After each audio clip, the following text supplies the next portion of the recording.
Canton Lake has been a source for freshwater recreation and fishing in northwest Oklahoma since 1948. Its main source is the North Canadian River. Fishing, wildlife, hunting, almost everything out here is dependent on this lake having a certain amount of water in it. But on a normal day, boat parking lots are full, businesses are bustling. For now, those days are gone. Recent drought in Oklahoma brought unpleasant change. Water levels were so low in Oklahoma City's Lake Hefner Reservoir that its picturesque sailboats got stuck in the mud. Over a 14-month period, Oklahoma City officials diverted about 90,000 acre-feet of water from Canton Lake to replenish the big city's supply. That left Canton Lake more than 13 feet below normal, resulting in a 75% decrease in visitation and putting the local economy on the brink. If the lake stays like this, there won't be many businesses here in the next year or two. Town will dry up. I know I will, because I can't continue at this pace with no business. It's you open up and you sit here and twiddle thumbs and you serve a few meals and you twiddle thumbs to the end of the day and then you go home.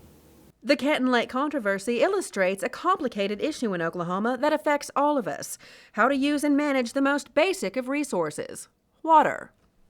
It is the one issue, water is the one issue that everyone in the state cares about. So who is at the center of the legal battles over water? In recent years, Oklahomans living in rural areas have become more vocal in asserting their claims over the water in their parts of the state.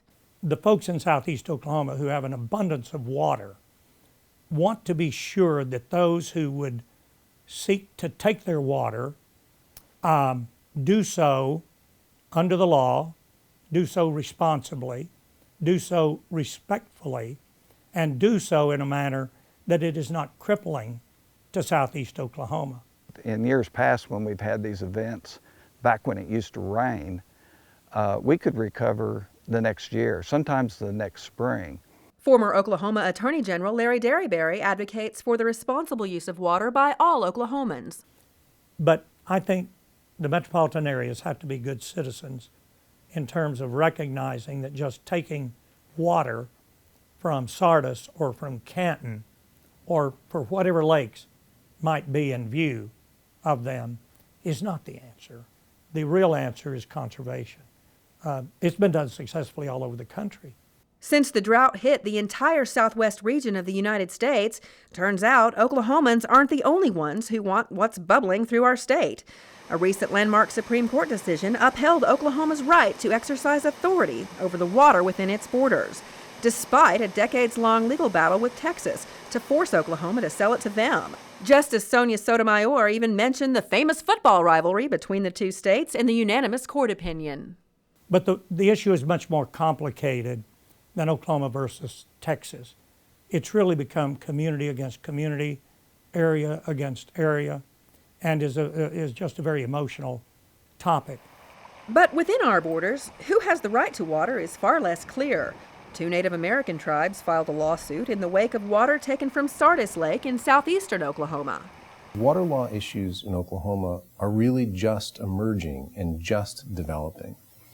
And the tribal right is an important right that, when respected and dealt with and settled and managed in a way that respects not just the tribe but also the state and the federal government, is one where there's a positive net benefit for our communities, for the tribes, for the state, and for everyone who lives in Oklahoma.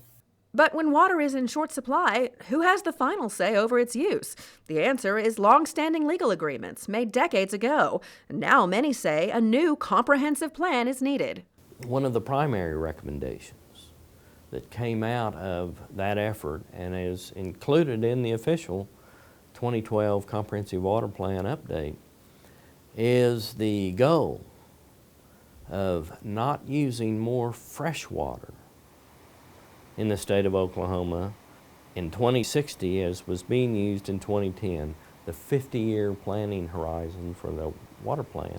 So, why the sudden urgency? Climatologists say just look at the history.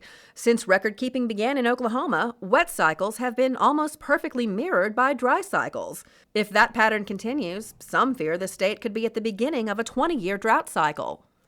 The long-term supply may be in jeopardy, particularly when some of these drought situations begin to occur.